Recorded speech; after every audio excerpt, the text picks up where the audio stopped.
Level up to survive के episode 11 के साथ हाजिर हूँ। तो लास्ट एपिसोड के एंड पे ग्रैंडपा ओबरे ली की रिक्वेस्ट को मान लेते हैं। वो उसे कहते हैं कल सुबह बारिश रुकने के बाद माउंटेन के ऊपर आ जाना। मैं वहाँ पर सबसे पहले तुम्हारा एक टेस्ट लूंगा। अगर तुमने उस टेस्ट को पास कर लिया तो उसके बाद मैं तुम्हें फाइटिंग स्किल्स सिखाऊंगा। मुझे जितने भी फाइटिंग स्किल्स आते हैं वो सारे के सारे तुम्हें सिखा दूंगा। साथ ही ग्रैंडपा इसी बारे में सोच रहे होते हैं। ग्रैंडपा को लगता है कि शायद यही वो लड़का है जो कि हम सभी को लाटोनाया डेजर्ट से बाहर लेकर जा सकता है। इसी वजह से ग्रैंडपा ली को ये सब कुछ सिखाने को तैयार हो गए हैं। ग्रैंडपा के वहाँ से चले जाने के बाद ली वापस से अपने रूम में अंदर आता है। तो अंदर आने के बाद ली के पास एक नई विंडो ओपन होती है और उसे कहा जाता है तुमने अभी तक अपने डेली मिशन को पूरा नहीं किया। हमारा डेली का मिशन है जिसमें तुम्हें ट्रेनिंग करनी है। वो मिशन के बारे में पढ़ता है तो वहाँ पर लिखा होता है तुम्हें 10 किलोमीटर दौड़ना है। इसके अलावा तुम्हें 3000 पुशअप्स करनी है, 2000 सिटअप्स करनी है और ये सारे के सारे वेट के साथ करने हैं। ली ये सारा वर्कआउट देखने के बाद कहता है मैंने तो जिंदगी में कभी भी वर्कआउट नहीं किया और ऊपर से ये सारा वर्कआउट कुछ ज्यादा ही है, लेकिन फिर भी अगर मुझे अपनी फिजिक को इम्प्रूव करना है तो मुझे लगता है कि मुझे ये सारी एक्सरसाइज करना पड़ेगी। वो उस मिशन को एक्सेप्ट कर लेता है। जैसे वो उस मिशन को एक्सेप्ट करता है तो नेक्स्ट सीन सुबह का दिखाया जाता है। उसे अपने मिशन को पूरा करना है, यानी कि अपनी डेली रूटीन की एक्सरसाइज को। यहाँ पर सबसे पहले वो 10 किलोमीटर के लिए भागता है और साथ में उसे वेट भी गेम प्रोवाइड करती है। एक लकड़ी का बड़ा सा तना होता है जिसे अपने सर के ऊपर उठाकर उसे 10 किलोमीटर भागना होता है। ये कहता है ये गेम तो बहुत ज्यादा अच्छी है, ये गेम तो यहाँ पर मेरा कितना ज्यादा ख्याल रख रही है, इसने तो मुझे वेट भी खुद ही प्रोवाइड कर दिया है। साथ ही उसे अपने कमर के ऊपर वेट बांधकर पुशअप्स भी करनी होती हैं जो कि पूरे 3000 हैं। वो वहाँ पर 3000 पुशअप्स करता है। फिर उसके बाद उसे सिटअप्स करनी होती हैं। वो 2000 सिटअप्स करता है। ली कहता है मैंने बड़ी मुश्किल के साथ ये सारी एक्सरसाइज पूरी की है, लेकिन मुझे अब अच्छा महसूस हो रहा है। मैंने अपनी जिंदगी में पहली बार इतना ज्यादा वर्कआउट किया है। वर्कआउट करने से मुझे काफी ज्यादा अच्छा महसूस हो रहा है। हालांकि मुझे लगा था कि सिर्फ अपनी नोटबुक को ओपन करके बहुत सारे क्वेश्चंस को सॉल्व कर लेना ज्यादा अच्छा है, लेकिन एक्सरसाइज करना भी बहुत ही अच्छा है। ली वहाँ पर जब थक जाता है तो वो वहीं पर लेट जाता है। इसी वक्त उसके पास विंडो ओपन होती है और उसे कहा जाता है कि तुमने अपनी डेली क्वेस्ट को पूरा कर लिया है और रिवार्ड के तौर पर तुम्हें 4 अनअसाइंड जिन्हें तुम अपने किसी भी स्टैट में इंक्रीज कर सकते हो। ली कहता है अब इन चारों पॉइंट्स को मैं अपने कौन से एट्रीब्यूट्स में ऐड करूं, या मुझे अपनी स्ट्रेंथ को बढ़ाना चाहिए या फिर स्पीड को बढ़ाना चाहिए। ली कहता है वैसे मेरे पास स्ट्रेंथ और मेरे हीलिंग स्किल्स तो पहले से ही हैं, इसलिए मुझे इन चारों पॉइंट्स को 2-2 के हिसाब से इंटेलिजेंस और स्टेमिना में ऐड करना चाहिए, क्योंकि मुझे इस वक्त इंटेलिजेंस और स्टेमिना की बहुत ज्यादा जरूरत है। तो ली उन दोनों पॉइंट्स को वहीं पर ऐड कर लेता है। उसी वक्त उसे साइड से सैली की आवाज आती है। सैली उसे कहती है ली तुम यहाँ पर हो, मैं तो तुम्हें कब से ढूंढ रही हूँ, तुम यहाँ पर क्या कर रहे हो माउंटेन के ऊपर।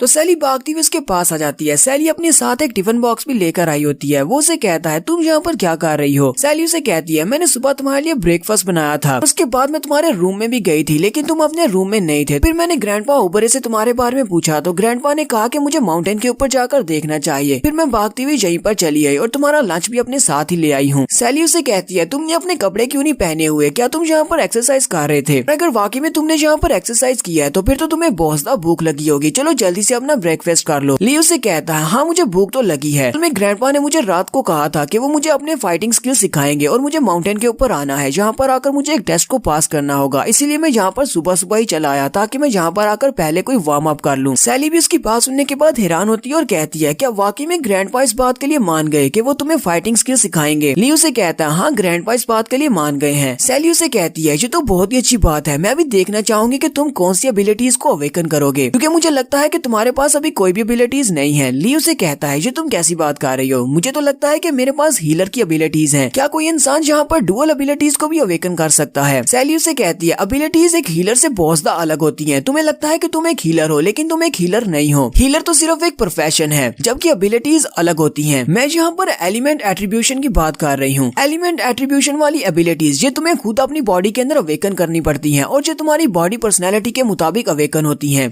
तो यहीं पर सैली उसे मिसाल देकर कहती है जैसे कि मेरे पास फायर की एबिलिटी है, मैं फायर को यूज कर सकती हूँ। ग्रैंडपा के पास थंडर एट्रीब्यूट है, वो थंडर का एलिमेंट को यूज कर सकते हैं। और बोबैन के पास शैडोज की एबिलिटीज हैं, वो शैडोज को यूज कर सकता है। यहाँ पर जितने भी लोग होते हैं सभी के पास डिफरेंट टाइप की एलिमेंटल एबिलिटीज होती हैं। ली भी उसकी बात सुनने के बाद काफी ज्यादा एक्साइटेड हो जाता है और कहता है अगर वाकई में ऐसी बात है, अगर मैं वाकई में एक हीलर नहीं हूँ तो इसका मतलब मेरे पास भी एलिमेंटल एट्रीब्यूट्स वाली कोई ना कोई एबिलिटीज तो जरूर होंगी। चलो देखते हैं कि आखिर ग्रैंडपा की टीचिंग से मैं कौन सी एबिलिटीज को अवेकन करता हूँ। तो सैली यहाँ पर ली को इस लाटोनाया डेजर्ट और आसपास के एरियाज के बारे में बताती है। वो उसे कहती है हम लोग इस वक्त जिस जगह पर हैं ये लाटोनाया डेजर्ट कहलाता है। इसको ह्यूमन गैदरिंग प्लेस भी कहा जाता है क्योंकि यहाँ पर काफी सारे बाजार हैं और ये बाजार काफी सारे प्रॉस्पेरस भी हैं। बहुत सारे लोग यहाँ पर आते हैं लेकिन ये नहीं पता कि वो लोग आते कहाँ से हैं। एक बार तुम यहाँ पर आ गए तो तुम यहाँ से निकल नहीं सकते। हमारी इस पूरी दुनिया के ऊपर जो वेस्ट साइड है, वेस्ट साइड के ऊपर वोल्केनिक लैंड है जिसका नाम मेगारा है। मेगारा को ड्रैगन्स का होम टाउन भी कहा जाता है। वहाँ पर सारे ड्रैगन राइडर्स रहते हैं जो कि ड्रैगन्स के ऊपर सफर करते हैं। और हमारे नॉर्थ की तरफ एक विंटर लैंड है जहाँ पर हर तरफ बर्फ ही बर्फ होती है। उस एरिया का नाम सेंसीडो है। वहाँ पर इंसान नहीं रहते बल्कि वहाँ पर जायंट्स रहते हैं और बहुत सारे बिजर्क मॉन्स्टर्स हैं। लेकिन उस जगह के ऊपर बहुत सारे क्रिस्टल्स हैं। उन क्रिस्टल से वेपन्स बनाए जा सकते हैं या फिर एनर्जी क्रिएट की जा सकती है। हमारे ईस्ट साइड पर एक फॉरेस्ट है जिसका नाम वेरगमा फॉरेस्ट है और वहाँ पर बहुत सारे मिस्टीरियस बीस्ट रहते हैं। इसके अलावा वहाँ पर अलग अलग स्पीशीज हैं जैसे कि मैजिकल एल्व्स जो कि मैजिक को यूज कर सकते हैं और मिस्टीरियस मॉन्स्टर्स भी हैं। और यहाँ से साउथ साइड पर एक लैंड है जिसका नाम चुबिटिक लैंड है और वहाँ पर बहुत सारे ड्वार्व्स रहते हैं। वो ड्वार्व्स का इलाका है। तो ड्वार्व्स को मैकेनिकल चीजें बहुत ज्यादा पसंद है। वो वहीं पर रहकर लोहे को पिघलाकर बहुत सारी मैकेनिकल चीजें बनाते हैं। हम लोग चुबिटिक लैंड को एंड ऑफ वर्ल्ड भी कह सकते हैं क्योंकि उसके आगे हमारा कॉन्टिनेंट खत्म हो जाता है। सैली ली को सारी डायरेक्शंस बताने के बाद उसे कहती है कहा जाता है कि एंड ऑफ वर्ल्ड के बाद गार्ड्स की रेजिडेंस एरिया आता है जहाँ पर तुम गार्ड्स के पास जा सकती हो। गार्ड्स के रेजिडेंस एरिया में जो भी वहाँ पर पहुँच जाएगा वो गार्ड्स के पास से एंडलेस पावर हासिल कर सकता है। वो कुछ भी कर सकता है। उसके पास गार्ड बनने की पावर आ जाएगी। पहले शुरुआत में मुझे लगा था कि ये सारी सिर्फ कहानियां हैं, ऐसा कुछ भी नहीं होता। लेकिन जब से हम लोग लाटोनाया डेजर्ट के अंदर आकर फंसे हैं तब से मुझे लगता है कि मैंने जितनी भी कहानियां इन सारी चीजों के बारे में सुनी है वो बिल्कुल सच है। और अब तो मुझे लगने लगा है लाटोनाया डेजर्ट के बीच में जो खोया हुआ टेम्पल है, टेम्पल ऑफ कैबरी, वो भी एक सच्चाई है। लियो से कहता है सैली तुम्हें परेशान होने की जरूरत नहीं है। मैं उस खोए हुए टेम्पल को जरूर ढूंढ निकालूंगा और उस टेम्पल को ढूंढने के बाद यहाँ से बाहर निकलने का रास्ता भी निकालूंगा और हम सभी लोग एक साथ यहाँ से बाहर जाएंगे। सैली उसकी बात सुनने के बाद कहती है हाँ क्यों नहीं, हम सभी लोग एक साथ जाएंगे। तो ग्रैंडपा ओबरे भी यहीं पर आ जाते हैं। ग्रैंडपा ओबरे उनसे कहते हैं मैंने तो ऐसा सोचा भी नहीं था कि तुम दोनों बच्चे सुबह सुबह मुझे यहाँ पर मिलोगे। सैली भी ग्रैंडपा को देखकर जल्दी से उठकर खड़ी हो जाती है, भागती हुई ग्रैंडपा के पास चली जाती है। जबकि ग्रैंडपा उसे पॉइंट मारते हुए कहते हैं सैली तुमने तो कुछ ज्यादा ही जल्दी नहीं कर दी, तुमने तो इस लड़के के सामने अपने प्यार को कन्फेस भी कर दिया। जबकि सैली गुस्से के साथ उन्हें कह रही होती है ग्रैंडपा जी आप किस तरह की बातें कर रहे हैं, ऐसी कोई भी बात नहीं है। ग्रैंडपा आगे बढ़ते हैं और ली से कहते हैं ली तो क्या तुम मेरे टेस्ट को देने के लिए तैयार हो। ली उनसे कहता है हाँ मैं बिल्कुल रेडी हूँ, जल्दी से उस टेस्ट को स्टार्ट करें। तो ग्रैंडपा यहाँ पर उसे बताते हैं। ग्रैंडपा उसे कहते हैं शुरुआत में यहाँ पर गार्ड्स ने बहुत सारी रेसेस को क्रिएट किया। ना सिर्फ यहाँ पर रेसेस को क्रिएट किया, उनको डिफरेंट एट्रीब्यूट्स दिए। बहुत सारे एट्रीब्यूट्स के साथ साथ बहुत सारी एबिलिटीज आती हैं। एट्रीब्यूट्स तो बहुत सारे हो सकते हैं लेकिन एलिमेंट्स कॉमन है। जैसे कि तुमने 5 कॉमन एलिमेंट्स के बारे में सुना होगा जिनमें तुम्हारी वाटर, फायर, अर्थ, इलेक्ट्रिसिटी शामिल है। तो ये तो कुछ हार्ड एलिमेंट्स हैं लेकिन कुछ ऐसी भी चीजें हैं जिनको तुम देख नहीं सकते और टच नहीं कर सकते, वो भी एलिमेंट्स हैं। जिसके पास ये वाली स्पेशल एबिलिटीज अवेकन होती हैं वो ज्यादा पावरफुल होती हैं, जैसे कि शैडोज हो गए और लाइट की एबिलिटी हो गई। ग्रैंडपा ओबरे उसे कहते हैं अगर तुम अपनी बॉडी के अंदर अपनी एलिमेंटल पावर्स को अवेकन करना चाहते हो तो तुम्हें सबसे पहले सेंस करना होगा, अपने अंदर तक झांकना होगा कि तुम्हारे पास कौन सी एलिमेंट की पावर है। वहीं पर अपने हाथों को जोड़ते हैं और अपने हाथों के अंदर से ठंडर इलेक्ट्रिसिटी को निकालते हैं। ग्रैंडपा उसे कहते हैं जब मैं अपने हाथों को जोड़ता हूँ तो मुझे महसूस होता है कि मेरी बॉडी के अंदर बहुत सारी इलेक्ट्रिसिटी है। इसी तरह तुम्हें भी महसूस करना होगा कि तुम्हारे पास कौन सा एट्रीब्यूट है, तुम कौन सी पावर को यहाँ पर अवेकन करने वाले हो। ग्रैंडपा वहाँ पर अपनी ठंडर इलेक्ट्रिसिटी को अवेकन करने के बाद वहीं पर ग्राउंड के ऊपर अपना हाथ मारते हैं, वहाँ पर एक फॉर्मेशन बनाते हैं। तो ग्रैंडपा वहाँ पर फॉर्मेशन बनाने के बाद वहीं पर अपना हाथ रखकर बैठे होते हैं। वहाँ पर काफी सारी ठंडर इलेक्ट्रिसिटी निकल रही होती है जहाँ से बहुत ही तेज हवा भी निकलती है। ली कहता है ग्रैंडपा तो बहुत ज्यादा अमेजिंग है। ग्रैंडपा वहाँ पर फॉर्मेशन बनाने के बाद ली से कहते हैं ये एक मैजिकल सर्कल है, तुम्हें इस मैजिकल सर्कल के ऊपर खड़ा होना है और ये तुम्हें टेलीपोर्ट करेगा लाटोनाया डेजर्ट के अंदर एक डंजन में। यहाँ पर बहुत सारे मॉन्स्टर्स होंगे। कुछ अर्सा पहले जब मैं लाटोनाया डेजर्ट में हंटिंग कर रहा था तब मुझे वो डंजन नजर आई थी। साथ ही ग्रैंडपा अपनी तलवार को पकड़ते हैं और ली से कहते हैं पिछले कई सालों से ये तलवार मेरे साथ है, इस तलवार का नाम ओजिल है। ग्रैंडपा अपनी तलवार को ली के सामने करते हुए कहते हैं मैं उस डंजन के अंदर 3 दिन तक रहना होगा, 3 दिन के बाद ही मैं इस टेलीपोर्टेशन वाले फॉर्मेशन को एक्टिवेट करूंगा और तुम वापस आ पाओगे। पर तुम वहाँ पर चले गए तो अगले 3 दिन तक तुम डंजन के अंदर से बाहर नहीं निकल पाओगे, तुम्हें वहाँ पर खुद ही सर्वाइव करना पड़ेगा। तुम्हें उस डंजन में जितने भी छोटे मॉन्स्टर्स हैं उन सभी को मारते हुए डंजन के बॉस तक पहुँचना है, बीस्ट किंग तक, और बीस्ट किंग के सर को काट कर वापस लेकर आना है, वो भी इस तलवार की मदद से। अगर तुम इस तलवार को और उसके सर को सही सलामत वापस लेकर आते हो तो तुम इस टेस्ट को पास कर जाओगे। ग्रैंडपा उसे कहते हैं लेकिन मेरी एक बात को याद रखना, डंजन के अंदर जाने के बाद अगर तुम अपनी एलिमेंटल एट्रीब्यूशन वाली पावर को एक्टिवेट नहीं कर पाते तुम इस तलवार की फुल पावर को यूज नहीं कर पाओगे, लेकिन एक बार अगर तुमने इस तलवार की पूरी पोटेंशियल को अनलीश कर लिया तो तुम बीस्ट किंग को आसानी से मार सकते हो, वरना उसको नहीं मार पाओगे। ग्रैंडपा उसे कहते हैं एक बार तुम वहाँ पर चले गए तो तुम 3 दिन तक वापस नहीं आ सकते, तो अभी भी तुम्हारे पास सोचने का वक्त है, सोच लो क्या तुम वहाँ पर जाना चाहते हो या नहीं। ली उनकी बात सुनने के बाद हल्का सा मुस्कुरा देता है और साथ ही उनकी तलवार को पकड़कर कहता है मैं यहाँ पर गिव अप नहीं कर सकता, क्योंकि मुझे इस डेजर्ट को छोड़कर जाना है, इसके लिए पहले इस टेस्ट को पास करना ही पड़ेगा। ली ओजिल को अपने साथ लेकर आगे चला जाता है और कहता है देखना मैं उस बीस्ट किंग का सर काट कर ही वापस आऊंगा। ली सीधा जाकर उस टेलीपोर्टेशन वाले मार्ग के ऊपर खड़ा हो जाता है। उसी वक्त विंडो ओपन होती है और उससे कहा जाता है तुम्हारे पास नया मिशन है, डंजन में जाना है, बीस्ट किंग का सर काट कर वापिस आना है, तुम्हारे पास सिर्फ 3 दिन है, तुम इस मिशन को एक्सेप्ट करते हो। ली कहता है हाँ मैं इस मिशन को एक्सेप्ट करता हूँ और साथ ही उसका टाइमर चलना शुरू हो जाता है, यानी कि उसके पास सिर्फ 72 घंटे हैं। इसी के साथ ही ली वहाँ से टेलीपोर्ट हो जाता है और यहीं पर हम लोग अपनी एपिसोड 11 का एंड करेंगे। एपिसोड की एक्सप्लेनेशन अच्छी लगी हो तो कमेंट करके जरूर बताइएगा। चैनल को सब्सक्राइब कर दे, वीडियो को लाइक और शेयर कर दें। शुक्रिया।